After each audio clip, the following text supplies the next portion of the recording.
Good evening friends, study with Sangeeta channel में आपका हार्दिक स्वागत है। आज हम केबीएस का प्रीवियस क्वेश्चन पेपर सॉल्व करेंगे जो कि पैडोलॉजी से रिलेटेड है। इसमें फर्स्ट क्वेश्चन है हमारे पास, निम्नलिखित में से कौन सा कथन व्यक्ति के विकास पर आनुवंशिकता के प्रभाव को सर्वश्रेष्ठ रूप से वर्णित करता है। इस क्वेश्चन को सॉल्व करने से पहले हमें ये पता होना चाहिए कि व्हाट इज़ आनुवंशिकता, हेरिडिटी क्या है।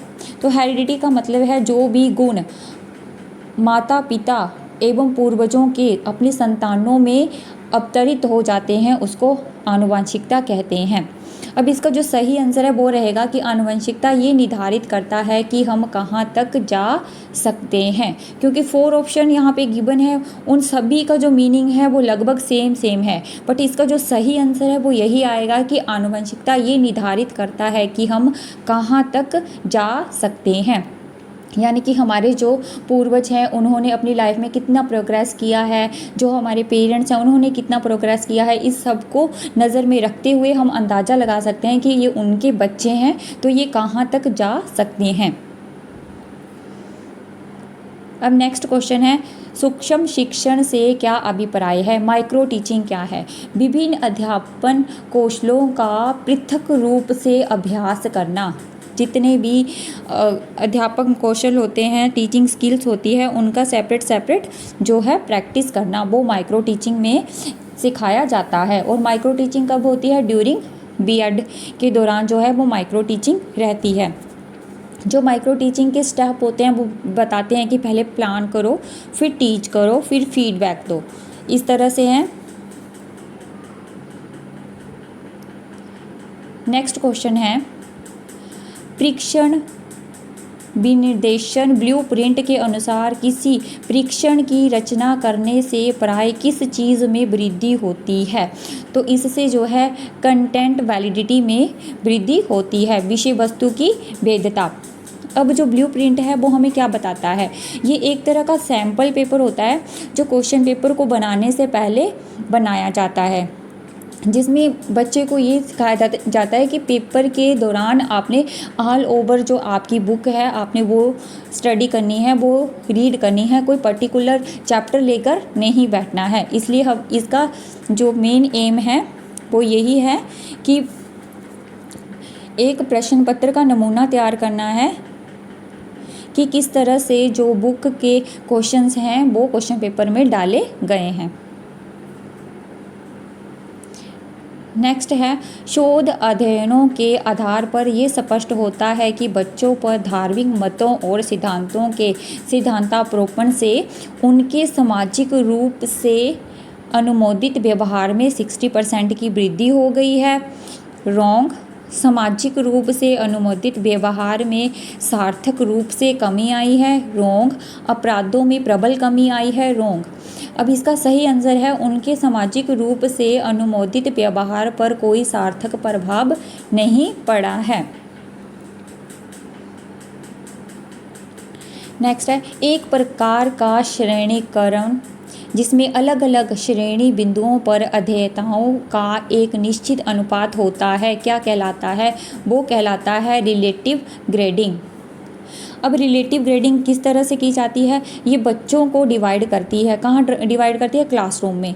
कि जब हम बच्चों की जो परफॉर्मेंस है वो क्लासरूम में देखते हैं कि कौन सा रिप्लाई दे रहा है, कौन सा नहीं रिप्लाई दे रहा है, उसके अकॉर्डिंगली ये बच्चों को क्लास में डिवाइड कर देती है। नेक्स्ट है, सृजनात्मक बालकों की पहचान निम्नलिखित में से किस तकनीक से नहीं की जा सकती है।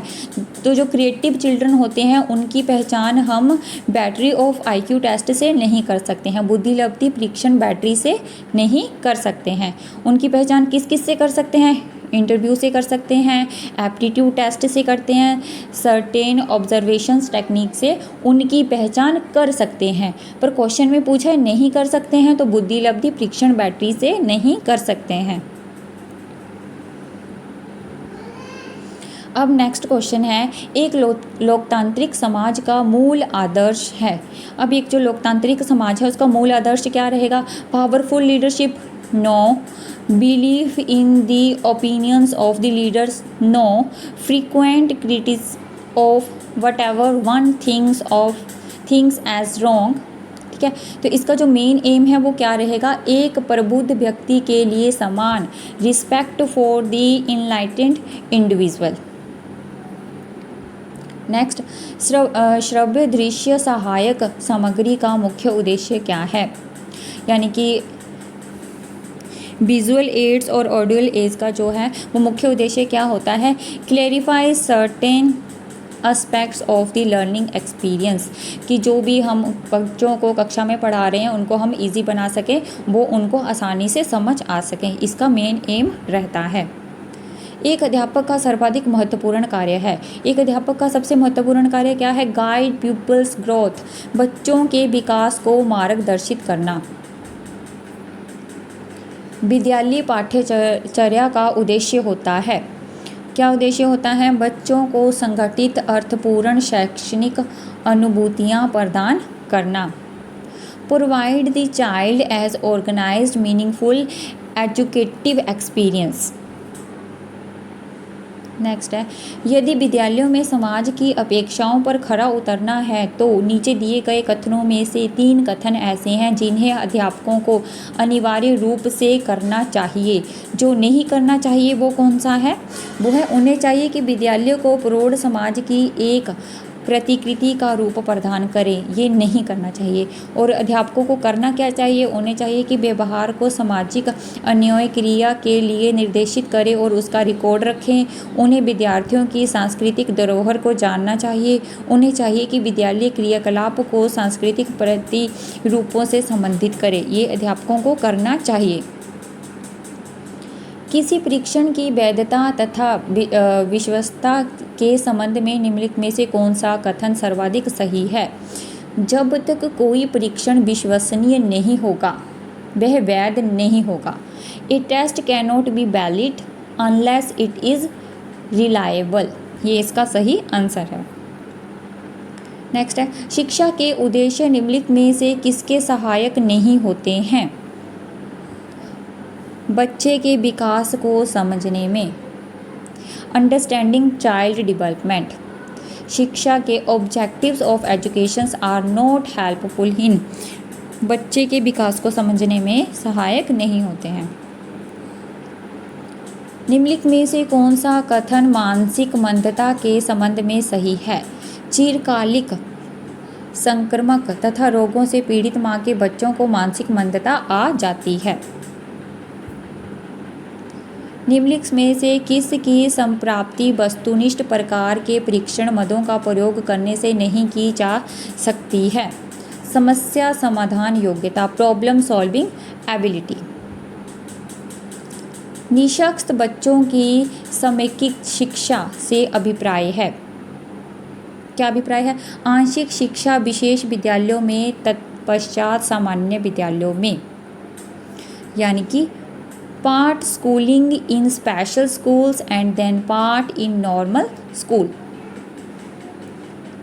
नेक्स्ट है, निम्नलिखित में से कौन सा अधिक्रम मैस्लो द्वारा प्रतिपादित मानव आवश्यकता अधिक्रम का उपयुक्त क्रम है, तो ये उपयुक्त क्रम है शारीरिक सुरक्षा, स्नेह, अपनापन, स्वाभिमान और स्वानुभूति। एक विद्यार्थी को व्यक्तिगत रूप से समझने का मूल कारण क्या है, ताकि उसकी क्षमताओं को समझने और विकसित करने में सहायता मिल सके और उसकी दुर्बलताओं की पहचान की जा सके। To help develop the potential and identify his weakness. Next, Joyce तथा वायल ने विभिन्न उपलब्ध अध्यापन प्रतिरूपों को 4 स्पष्ट वर्गों में बांटा। निम्नलिखित में से कौन सा वर्ग उन वर्गों में से एक नहीं है, कौन सा नहीं है, उदार अधिगम वर्ग, उदार अधिगम वर्ग उनमें से एक नहीं है। जहाँ तक मूल्यों का प्रश्न है तो मूल्य क्या है, प्रयोजनवादी तथा यथार्थवादी मूल्यों के संतोषजनक स्रोत के रूप में अलौकिकवाद तथा अधिदैविकता को अस्वीकृत करते हैं। थैंक यू दोस्तों, हैव ए नाइस डे। मेरे चैनल को सब्सक्राइब करें ताकि मैं आपके लिए और वीडियो बना सकूं।